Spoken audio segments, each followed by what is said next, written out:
This is Unit 7, Chapter 7, Lesson 3. Triangles. Here's Mrs. Purdue.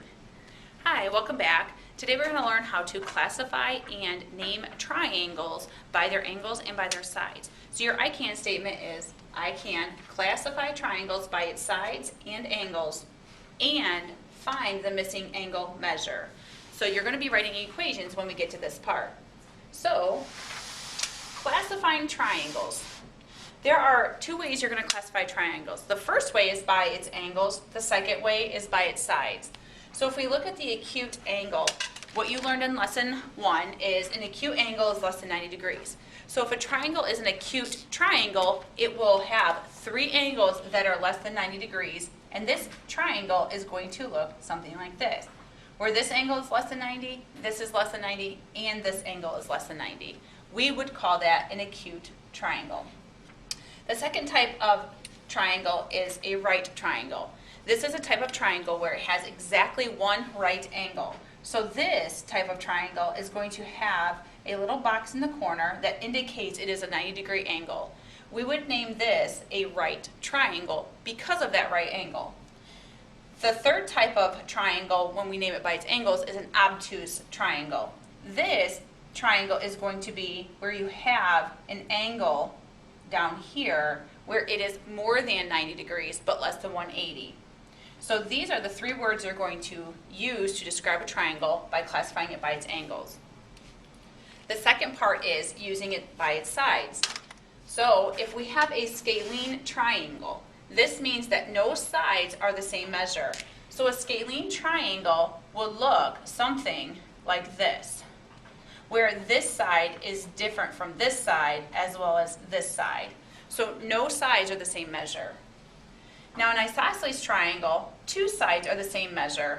So you would have a triangle that could possibly look something like this, where this side is the same measure as this side.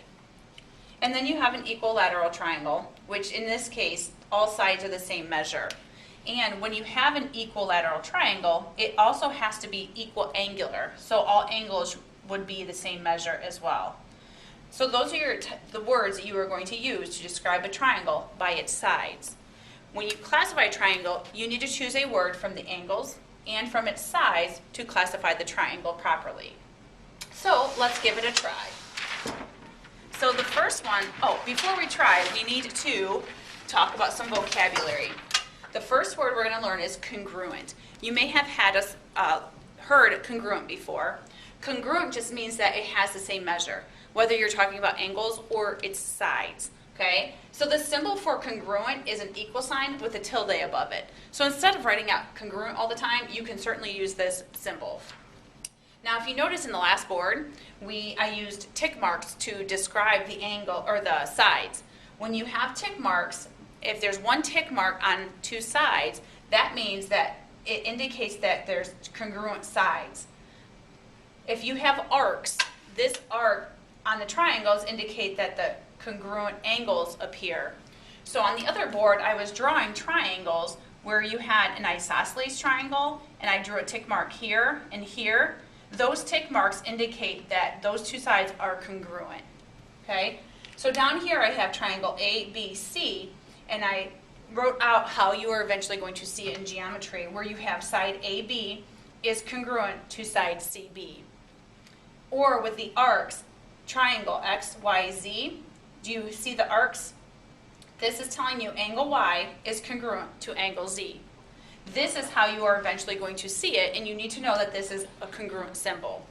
So they have the same measure. So let's look at our first example. Okay?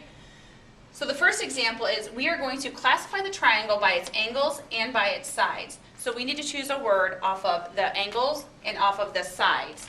So if you look, there are no arcs here, but we do have a right angle symbol. This here is going to tell us that it's a right triangle, and then we also have to choose a word from its sides. One side has a tick mark, and this side also has a tick mark, which this indicates these are the same. So this would be a right isosceles triangle. So you would classify this triangle as a right isosceles. Now down here, This triangle does not have any arcs, it does not have any tick marks. Therefore, all angles are different measures, and this one happens to be more than 90 degrees. Because you have exactly one angle more than 90 degrees, we would call this an obtuse triangle. And then no sides have the same measure because there are no tick marks, so we would say that this is a scalene triangle. So to classify this triangle, it would be an obtuse scalene triangle. All right, so now we have the classification down. Now we're going to work on finding the missing measure. Okay, this was the second part of the I can statement. One thing you do need to know is all three angles inside of a triangle add up to give you 180 degrees. So if you look here, this is 119 degrees, this is 43 degrees. Now you have to determine what this measure is. So what we are going to do is we are going to write an equation. I'm going to call this angle D. That is what we have to find. So I'm going to take angle E, and I'm going to write out 119 degrees plus 43 degrees plus the measure of angle D all together add up to give me 180 degrees.